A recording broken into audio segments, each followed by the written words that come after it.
বাংলাদেশ জামাত ইসলামী শহীদানের মার্কাজ ঐতিহ্যবাহী সাতক্ষীরা জেলা শাখা আয়োজিত আজকের এই কর্মী সম্মেলনের সম্মানিত সভাপতি, সম্মানিত জেলা আমির,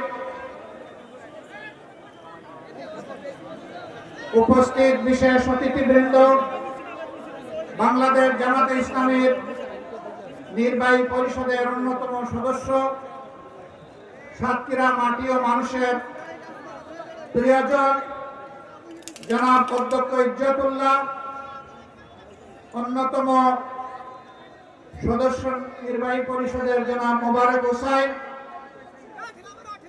সাতক্ষীরা মাটি এবং মানুষের নেতা এবং প্রিয়জন জনাব মুহাদ্দিস আব্দুল খালেক সহ আঞ্চলিক নেতৃবৃন্দ এবং সাতক্ষীরার প্রিয় সহকর্মী ভাই ও বোনেরা, আমি জানি এই কর্মী সম্মেলন শুধু ভাইদের জন্য, কিন্তু বাসার আঙ্গিনায় আসার পথে অনেকগুলা সাদে উৎসুক বোনদেরকে আমি দেখতে পেয়েছি। আজকে তাদেরকে আমরা মাহরুম করে আগামীতে তাদের জন্য কোনো আয়োজন করা হবে বলে আমি প্রত্যাশা রাখি ইনশাআল্লাহ। আপনারা সবাই কেমন আছেন? আল্লাহ রাব্বুল আলামিন ইজ্জতের সাথে আপনাদেরকে ভালো রাখুন। এই মাটিকে আমরা খুব ভালোবাসি। কোরআনের পক্ষে কথা বলতে গিয়ে, আল্লাহর দ্বীনের পক্ষে কথা বলতে গিয়ে, মুসলিম নেতৃবৃন্দের পক্ষে কথা বলতে গিয়ে বাংলাদেশের কোন জেলা এত বেশি জীবন এবং রক্ত উপহার দেয়নি। এই জন্য সাতক্ষীরার অবস্থান বাংলাদেশ জামাতে ইসলামের কাছে অনন্য উচ্চতার। আল্লাহ তাআলার দরবারে দোয়া করি, আল্লাহ তাআলা ক্রমাগত ভাবে যেন এই জেলার মর্যাদা বৃদ্ধি করে দেন। সম্মানিত ভাই ও বোনেরা, বাংলাদেশ আমাদের প্রিয় জন্মভূমি। আল্লাহ তাআলার বড়ই মেহেরবানি, দুনিয়ার খুব কম জায়গায় এরকম সুজলা সুফলা শ্যামল দেশ মানুষ পেয়ে থাকে। আমরা এমন একটি দেশ পেয়েছি, মাটির উপরে অফুরন্ত সম্পদ, মাটির গর্ভে অফুরন্ত সম্পদ, সমুদ্রের গর্ভে অফুরন্ত সম্পদ। আমাদের এই সম্পদগুলো জনগণের উপকারে আসছে না। যারা জনগণের ত্রাতা হয়ে কর্তা হয়ে বিভিন্ন সময় দেশ শাসন করেছেন, জনগণের সম্পদ সুকৌশলে চুরি করে তারা তাদের পকেটে ঢুকিয়েছে। এই জন্য বাংলাদেশের জনগণ তাদের প্রাপ্য হিস্সা পায়নি, সুষম উন্নয়ন হয়নি। 15 সালের দিকে কোন এক রমজানে আমি ঈদ উদযাপন করতে এসেছিলাম এই জেলার শহীদ পরিবারগুলোর সাথে। সকাল 9:30 থেকে অথবা সকাল 10টা থেকে রাত 9:30 পর্যন্ত আমি এই জেলার ভাঙ্গাচোরা খানাখন্দকে ভর্তি রাস্তাগুলা দিয়ে গাড়ি ফেলে আমি এবং আমার সঙ্গী 2টা মোটরসাইকেলে চড়ে সারা জেলা ঘোরার চেষ্টা করেছি। আমি লোকদেরকে জিজ্ঞেস করেছিলাম, আমরা শুনে থাকি উন্নয়নের জোয়ারে দেশ ভাসছে, সেই জোয়ারের সামান্য ছিটাফোঁটা পানি কি এখানে আসে না? বলে যে না, আসে না। কেন আসে না? বলে বর্তমান শাসক গোষ্ঠী সাতক্ষীরাকে বাংলাদেশের অংশ মনে করে না। সাতক্ষীরার উপর তারা জুলুম করেছে, সাতক্ষীরার জনগণের অধিকার দেয়নি। মানুষ খুন করেছে, খুন করেছে, পঙ্গু বানিয়েছে, ইজ্জতের উপর হাত দিয়েছে, সম্পদ লুণ্ঠন করেছে এবং মানুষকে কার্যত তারা তাদের দাসে পরিণত করেছে। কম বেশি এই চিত্র ছিল বাংলাদেশের। সবচেয়ে খারাপ অবস্থা ছিল সাতক্ষীরা। আমরা মহান আল্লাহর দরবারে দোয়া করি শুধু আল্লাহর দ্বীনের পক্ষ নেওয়ার কারণে যদি এই জেলার এই অবস্থা হয়, আল্লাহ তুমি দুনিয়া এবং আখিরাতে এই জেলার মর্যাদা তুমি বাড়ায় দাও। প্রিয় সহকর্মীবৃন্দ, বাংলাদেশ জামাতে ইসলামী আল্লাহ এবং জনগণের কাছে প্রতিশ্রুতিবদ্ধ যে এই জমিনে আমরা ইনসাফ কায়েম করতে চাই, আমরা দুর্নীতিমুক্ত একটি বাংলাদেশ গড়তে চাই, আমরা সুষম উন্নয়ন মানুষকে উপহার দিতে চাই। আমার জেলায় প্রধানমন্ত্রী আছে, তাই সব কিছু এইদিকে জোয়ারের পানিতে চলে আসবে, এই বাংলাদেশ আমরা দেখতে চাই না। আমরা এমন একটি বাংলাদেশ দেখতে চাই, কেউ চাইলেও তার অধিকার পাবে, না চাইলেও তার অধিকার পাবে।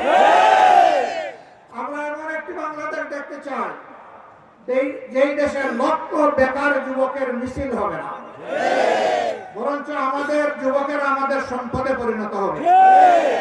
তাদের হাতে মূল্যহীন এক টুকরা সার্টিফিকেট ধরিয়ে দেওয়া হবে না, বরঞ্চ শিক্ষা সমাপনীর সাথে সাথে তাদের হাতে কাজ তুলে দেওয়া হবে। এমন শিক্ষা চাই আর এমন শিক্ষিত জাতি চাই। তবে এই শিক্ষা অবশ্যই নৈতিক এবং দুনিয়াবী বা জাগতিক শিক্ষার সমন্বয় হতে হবে। মানুষ যাতে মানুষ হয়, শিক্ষা নিয়ে মানুষ যাতে ডাকাত না হয়, আমরা সেই শিক্ষাটি চাই।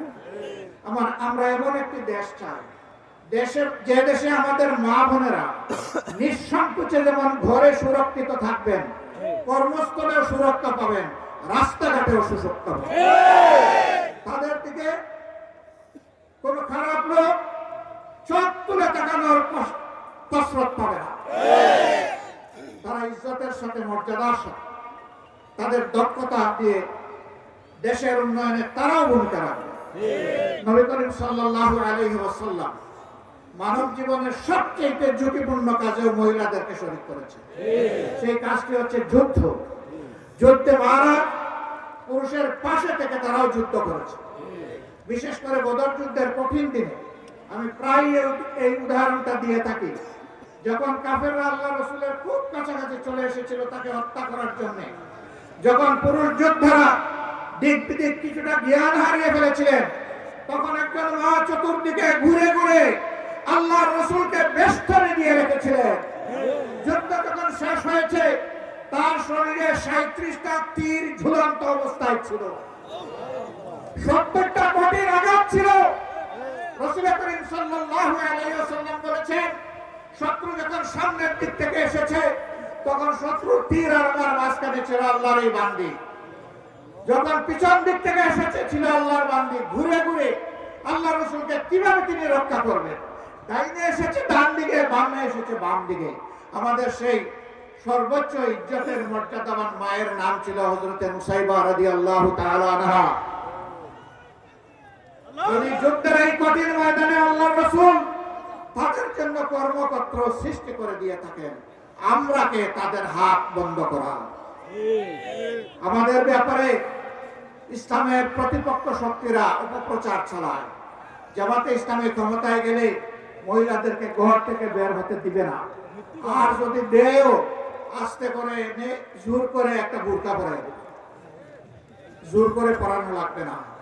যে দেশে ইসলাম কায়েম হবে, এদেশের মানুষেরা, মায়েরা আনন্দের সাথে সেদিন তারা ইজ্জতের জন্য তাদের সম্মানের মর্যাদার পোশাক পরিধান করবে। তারপরেও কোনো মা, কোনো বোন যদি এই পোশাকের বাইরে থাকেন, আমরা তাদেরকে কথা দিচ্ছি, নিশ্চয়তা দিচ্ছি, কারো উপর জোর কাটানো হবে না। কারণ এদেশে শুধু মুসলমানরা বসবাস করে না, অন্যান্য ধর্মের লোকেরাও বসবাস করে। তারা তো আমাদের ধর্ম যেহেতু গ্রহণ করেনি, তাদের জন্য ইসলামের প্রেসক্রাইব করা পর্দাও তাদের জন্য প্রযোজ্য নয়। তারা যদি ইসলামের সৌন্দর্যে অভিভূত হয়ে ইসলাম কবুল করে, সেটা ভিন্ন কথা। তাদেরকে ইসলাম গ্রহণ করতে কাউকেই বাধ্য করা হবে না। সম্মানিত সহকর্মীবৃন্দ, এই দেশে শুধু মুসলমানরা বসবাস করে না, হিন্দু, খ্রিস্টান, বৌদ্ধ ধর্মের লোকেরাও বসবাস করে। আমরা এমন একটি দেশ চাই যে দেশে মসজিদও পাহারা দেওয়ার প্রয়োজন হবে না, মন্দির এবং মঠও পাহারা দেওয়ার দরকার। গির্জা পাহারা দেওয়া লাগবে না। সকল ধর্মের লোকেরা তাদের আপন আপন ধর্ম তাদের মতো করে শান্তিতে নিরাপত্তার সাথে তারা পালন করবে। আলহামদুলিল্লাহ, আমাদের দেশটি সাম্প্রদায়িক সম্প্রীতির একটি চমৎকার বাগান, কিন্তু আমাদের বাগানে মাঝে মাঝে হুতুম পেঁচা ঢুকে পড়ে। এই হুতুম পেঁচাদের ব্যাপারে আমাদেরকে সতর্ক থাকতে হবে। আমরা এই সম্প্রীতি নষ্ট করতে দেব না।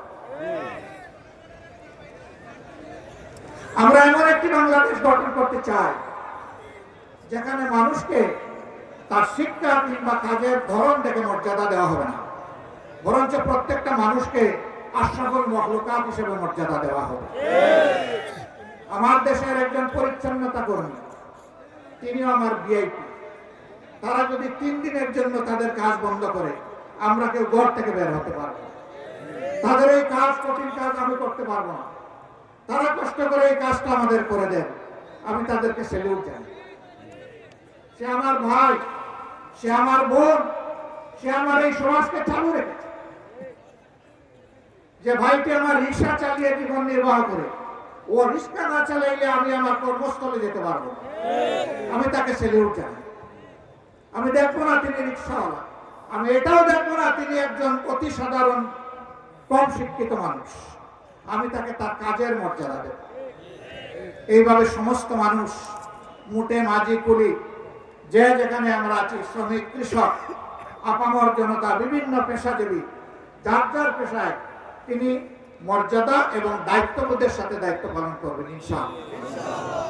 সেই সম্প্রীতির বাংলাদেশ যদি আমরা গঠন করতে পারি, তাহলে এই সম্প্রীতির বাংলাদেশকে রোকার সাহিত্য কারোই থাকবে না। এই জন্য আমরা চাই জাতীয় স্বার্থে দল এবং ধর্মের ঊর্ধ্বে উঠে আমরা থাকবো। সেই ইস্পাত কঠিন জাতীয় ঐক্য আমরা চাই, যেখানে উলামায়ে কেরাম মর্যাদা পাবেন, পেশাজীবীরা মর্যাদা পাবেন, সকল শ্রেণী পেশার মানুষ মর্যাদা পাবেন। এই যে 24-এর স্বাধীনতা এসেছে, এমনি এমনি আসেনি ভাই। 2006 সালের 28 অক্টোবর স্পষ্ট দিবালোকে লোকে পয়টা দিয়ে আদম সন্তানদেরকে হত্যা করার পর যখন তাদের নিতর দেহ পড়ে তরপাচ্ছিল, তখন তার উপর উঠে বিকৃত রুচির ওই খুনিরা তখন তারা লাফালাফি করেছিল। সেই দিন বাংলাদেশ পথ হারিয়েছিল। সেই পথ হারা বাংলাদেশ দীর্ঘ ত্যাগের পর আবার আল্লাহর অশেষ মেহেরবানিতে 2024 সালের 5 আগস্ট আবার তার পথে ফিরে এসেছে। এর মাঝে অনেক রক্ত দিতে হয়েছে। 57 জন কমিটির দেশপ্রেমিক 24 সেনা অফিসারকে খুন করা হয়েছে। 2009 সালের 25 এবং 26 ফেব্রুয়ারি ঢাকার পিলখানায় তৎকালীন বিডিআরের সদর দপ্তরে। এরপরে জামাতে ইসলামের নেতৃবৃন্দকে দফায় দফায় খুন করা হয়েছে। 2 জন সাবেক আমিরে জামাত সহ 11 জন কলিজার টুকরা, আমাদের মাতার তাজ শীর্ষ নেতৃবৃন্দকে বিচারের নামে জুলুম করে খুন করা হয়েছে। এই খুনের প্রতিবাদ যারা করেছেন, অন্যায়ের প্রতিবাদ করেছেন, তাদেরকে গ্রামে গঞ্জে খুন করা হয়েছে। আগেই বলেছি, সবচেয়ে বেশি খুনের ঘটনা ঘটেছে এই সাতক্ষীরায়। তারপরে আপনাদের পার্শ্ববর্তী জেলা ঝিনাইদহে এইভাবে বিভিন্ন জায়গায় খুনের তাণ্ডব চালানো হয়েছে। ভাই ও বোনেরা, সর্বশেষ এই বছরে 1 জুলাই থেকে শুরু করে 5 আগস্ট পর্যন্ত খুনের বন্যায় বাংলাদেশকে ভাসিয়ে দেওয়া হয়েছে। বৈষম্য বিরোধী ছাত্র জনতা রাস্তায় নেমে এসেছিল। তাদের হাতে কোনো আগ্নেয়াস্ত্র ছিল না, এমনকি তাদের হাতে কোনো ইটপাটকেল ছিল না। তারা শান্তিপূর্ণভাবে দাবি আদায়ের জন্য রাস্তায় নেমেছিল। কোটার সংস্কারের জন্য, কোটা বাতিলের জন্য না। তারা বলেছিল যৌক্তিক কোটা দেন, আমাদের আপত্তি নাই, কিন্তু কোটার নামে জাতির সাথে, মেধার সাথে তামসা করবেন, তা আমরা মানব না। কেন তারা এটা বললো? এই জ্বালায় তাদের বিরুদ্ধে মানুষের কিনা, এদেশের মানুষের কিনায় অস্ত্র এবং বুলেট দিয়ে জাতির বিরুদ্ধে তাদেরকে পাঠিয়ে দেওয়া হলো। একদিকে সরকারি বাহিনীকে নামিয়ে দেওয়া হলো, আরেকদিকে সরকার তাদের সশস্ত্র গুন্ডাদেরকে নামিয়ে দিল। এই উভয় পক্ষের আঘাতে আঘাতে জর্জরিত হয়ে ১৫০০-এর কম বেশি আদম সন্তান শুধু এই ক্ষুদ্র সময়ের ভিতরে দুনিয়া থেকে বিদায় নিয়েছেন। ৬ সালের ২৮ অক্টোবর থেকে শুরু করে ২৪ সালের ৫ আগস্ট পর্যন্ত জালিমের জুলুমের শিকার হয়ে যারা বিদায় নিয়েছেন, আল্লাহর দরবারে দোয়া করে আল্লাহ তাআলা তাদেরকে শহীদ হিসেবে কবুল করুন। তাদের পরিবারকে আল্লাহ মর্যাদা দান করুন। এই পরিবারগুলো জাতির সম্পদ। আজীবন আল্লাহ তাআলা এই পরিবারগুলোর কাছে আমাদের ঋণবোধের মানসিকতা নিয়ে তাদেরকে সম্মান করার তৌফিক দান করুন। যারা পঙ্গু হয়েছেন তাদের খেদমতকে আল্লাহ কবুল করুন। আল্লাহ তাদের জীবনটা সচল করে দিন। প্রিয় সাতক্ষীরাবাসী, আজকে আসার পথে আমি দেখলাম এরকম আরো ৩টা মাঠ উপচে পড়া মানুষ রাস্তাঘাটে। এই মাঠে তাদেরকে সুযোগ দেওয়া যায়নি বলে আমি সবার পক্ষ থেকে দুঃখ প্রকাশ করছি। আল্লাহ তাআলার আসমান অসীম, জমিন সসীম। সেই সসীম জমিনের ছোট্ট একটা টুকরা আমরা পেয়েছি। আমরা এই বাংলাদেশকে প্রাণ উজাড় করে ভালোবাসতে চাই। আমরা ভালোবাসি। এই জন্য আমাদের কোনো দাদা, মামা, খালু, ফুফির বাড়ি নাই। এটি আমাদের আউয়াল ঠিকানা, দুনিয়ায় এটি আমাদের আখের ঠিকানা। আমাদের উপর জুলুম করা হয়েছে, আমরা দেশ ছেড়ে কোথাও পালিয়ে যাই। দেশকে যারা ভালোবাসে তারা দেশ ছেড়ে পালিয়ে যেতে পারে না। দেশের প্রতি যাদের দায়বোধ নাই তারা যে কোনো সময় দেশকে খোদা হাফিজ বলতে পারে। আমরা বলবো না। আমরা আমাদের আল্লাহর কাছে আমরা খুবই বিনীত, কৃতজ্ঞ। তিনি এমন একটি সুন্দর দেশে আমাদেরকে পয়দা করেছেন। আমরা এই দেশ নিয়ে বাঁচতে চাই, এই দেশেই অন্যায়ের বিরুদ্ধে লড়তে চাই এবং এই দেশকেই আমরা দুনিয়ার একটা শ্রেষ্ঠ দেশে পরিণত করতে চাই। এই সংগ্রামের দায়িত্ব আপনাদেরকে নিতে হবে। আপনারা আমার জন্য প্রস্তুত? প্রস্তুতি হবে না। আওয়াজ দেন, আপনারা প্রস্তুত? আলহামদুলিল্লাহ, আল্লাহ কবুল করুন। বাংলাদেশ থেকে গর্জন উঠেছে সিংহের আওয়াজে। আমরা জীবন দিব, কিন্তু আমার দেশের ১ ইঞ্চি মাটি কোনো হায়নাকে দেব না। আল্লাহ তাআলা আমাদেরকে এই শক্তি দান করুন। ২৪-এর আমাদের সন্তান, বুকের সন্তান, যুবক যুবতীরা তারা যে অন্যায়ের বিরুদ্ধে বুক চিতিয়ে লড়াই করেছে, আল্লাহর কাছে চাই, হে আল্লাহ তুমি তাদের অন্তর দেশপ্রেম এবং তোমার ইমানের নূর দিয়ে পরিপূর্ণ করে দাও। আর ও ধরনের জেনারেশন প্রজন্ম আমাদেরকে বারবার উপহার দাও। বাংলাদেশের মানুষের ফুলের বাগান তুমি ওই সমস্ত মানুষ দিয়ে পরিপূর্ণ করে দাও। আমরা একটা মানবিক বাংলাদেশ গড়তে চাই। এই বাংলাদেশের দায়িত্ব যুব সমাজের হাতে তুলে দিতে চাই। এই যুব সমাজই ভবিষ্যতের বাংলাদেশ। আপনারা সবাই দায়িত্ব তুলে দিতে রাজি আছেন? যারা বয়স্ক তারা কি মন খারাপ করলেন? একবার এক সন্তানকে সম্বর্ধনা দেওয়া হচ্ছে তার কৃতিত্বের জন্য। তো ছেলের ব্যাপারে অনেক কিছু বলা হয়েছে। বাপকে কেউ চিনে না। বাপ এতক্ষণ চিন্তা করলো, কি রে আমারে কেউ একটু স্মরণ করল। যখন তার হাতে ক্রেস্ট তুলে দেওয়া হবে, বাপ দাঁড়িয়ে বলল, আমার একটি কথা আছে। এত সময় আপনারা যাকে সম্বর্ধনা দেওয়ার জন্য অনেক প্রশংসা করেছেন, দেখতে হবে ছেলেটা কার। আলহামদুলিল্লাহ, এক কথায় সব কিছু বুকের ভিতরে এসে গেছে। বুকের ছেলে যেমন বুকে থাকে, বুকের ছেলের কৃতিত্ব তেমন বাবার বুকে চলে আসে। কাজেই আমরা আমাদের সন্তানদের নিয়ে গর্বিত। আলহামদুলিল্লাহ, এমন সন্তান আল্লাহ আমাদেরকে দান করেছেন বলে আমরা আল্লাহর শুকরিয়া আদায় করি। সেই বাংলাদেশে আমরা চাচ্ছি। আমরা ইনশাআল্লাহ আমাদের সন্তানদেরকে সঙ্গে নিয়ে বুকে ধারণ করে আগামীর দায়িত্ব তাদের হাতে তুলে দেব। এই বাংলাদেশ আমরা চাই। এই বাংলাদেশ আপনারাও চান? তাহলে ঘরে ঘরে আওয়াজ ছড়িয়ে দিন। আমাদের কথা খুব সংক্ষিপ্ত। আগেও বলেছি, আল্লাহ যেহেতু এই দেশটা আমাদেরকে দিয়েছেন, আমরা এই দেশটাকে পৃথিবীর একটা শ্রেষ্ঠ দেশ বানাতে চাই ইনশাআল্লাহ। কিন্তু আমাদের আকাশে আজকের মেঘের কথা বলছি না, কালো শকুন এখনো ঘোরাফেরা করতেছে। এই শকুনের দিকে তীর্যক দৃষ্টি রাখতে হবে। কোনো স্বপ্নকে মাটিতে নামতে দেওয়া যাবে না। আপনারা টের পাচ্ছেন মাঝে মধ্যে ফুসফাস। হ্যাঁ, আমরা ধৈর্যের পরিচয় দিয়েছি, ওরা আমাদের ধৈর্যের সুড়সুড়ি দেয়, যেন আমাদের ধৈর্যের বাঁধ ভেঙে তাদের মতো কাণ্ড জ্ঞানহীন আমরা কিছু করে বসি। ওরা বলেছিল আওয়ামী সরকারের পতন হলে মাত্র 2 দিনে 5 লক্ষ মানুষ প্রতিপক্ষের লোকেরা খুন করে ফেলবে। এটা কি বাংলাদেশে হয়েছে? কেন হয় নাই? ওরা কাণ্ডজ্ঞানহীন অপদার্থ ছিল, কিন্তু জাতি অত্যন্ত কাণ্ডজ্ঞান সম্পন্ন। এই জাতি কাণ্ডজ্ঞানহীন নয়, ওরা দেশকে ভালোবাসে না বলে পালায় যায়। এই জাতি দেশকে ভালোবাসে বলেই ওগুলা করতে দেয়নি। অতএব আমাদের ধৈর্যের আর পরীক্ষা নিয়ে কোনো লাভ নাই। আল্লাহর পক্ষ থেকে এই জাতি ধৈর্যের পরীক্ষায় উত্তীর্ণ হয়ে গিয়েছে, আলহামদুলিল্লাহ। এই ধৈর্য আমাদেরকে অব্যাহত রাখতে হবে। যে দিক থেকে আমাদেরকে উস্কানি দেব, কারো পাতা ফাঁদে আমরা পা দিব না ইনশাআল্লাহ। ধৈর্যের সাথে সকল পরিস্থিতি আল্লাহর পর ভরসা করে আমরা মোকাবেলা করব। আজকে আপনাদের সামনে এই শহীদ ঈদগায় দাঁড়িয়ে দুটি কথা বলার সুযোগ যে মহান মাবুদ আমাকে দান করলেন, আমি সেই মহান মাবুদের দরবারে শুকরিয়া আদায় করছি। দেশে বিদেশে স্বৈরাচারের হাত থেকে দেশটাকে মুক্ত করার জন্য সমান তালে অনেকে লড়াই করেছেন।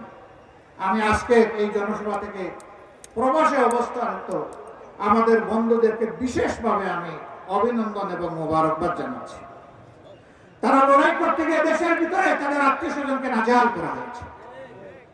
সাংবাদিক কনক সরোয়ার নিউ ইয়র্কে বসে বাংলাদেশের মানুষের অধিকারের পক্ষে লড়াই করেছে। তার বোনটাকে ধরে নিয়ে কি রকম তার সাথে নিকৃষ্ট আচরণ করা হয়েছে এই জাতি তার সাথে। ভাইরা, এদের মধ্যে কোনো মনুষ্যত্ব ছিল না। আল্লাহর কোরআনের ভাষায় কালানাম, এরকম যারা আল্লাহ বলছেন এরা যেন পশু। আরেক ধাপ অগ্রসরে আল্লাহ বলছেন বালহুম আদল। পশু তো আমি বিবেক দেই না, এই জন্য সে ভালো মন্দ বুঝে না। ওদেরকে বিবেক দেওয়ার পরে যারা এই কাজ করেছে এরা পশুর চেয়েও নিকৃষ্ট। আল্লাহর কাছে ওই জাত থেকে কিয়ামত পর্যন্ত আশ্রয় চাই। ওই জাত যেন আর ফিরে আসতে না পারে। আপনারা সবাই সজাগ থাকবেন তো না ঘুমিয়ে পড়বেন? এই জাতিকে সজাগ থেকে সকল ষড়যন্ত্র মোকাবেলা করার তৌফিক দান করুন। প্রিয় বাংলাদেশকে আল্লাহ তাআলা কবুল করুন। এ দেশের উপর আল্লাহ তার রহমান নাজিল করুন, বারাকা নাজিল করুন, শান্তির ফয়সালা দান করুন। এক টুকরা কোরআনের বাংলাদেশ আল্লাহ আমাদেরকে দান করুন। আপনাদের সকলকে আজকে এখানে আসার জন্য গভীর কৃতজ্ঞতা জানিয়ে আল্লাহর জন্য ভালোবাসা জানাই। হে আল্লাহ, তুমি সাক্ষী থাকো, আমরা শুধুই তোমার জন্য আমরা এক অন্যকে ভালোবাসি। হে আল্লাহ, আমাদের এই ভালোবাসাকে তোমার জান্নাতে নিয়ে যাই আল্লাহ। আমরা যেন জান্নাতেও এইরকম মহামিলনে মিলিত হতে পারি রাব্বুল আলামিন। আল্লাহ, তুমি আমাদের দেশটাকে একটা শান্তির দেশে পরিণত করে দাও। সবাইকে ধন্যবাদ। সাংবাদিক বন্ধুরা কষ্ট করে এসেছেন, আমাদের কথাগুলো আপনারা মেহেরবানি করে জাতি এবং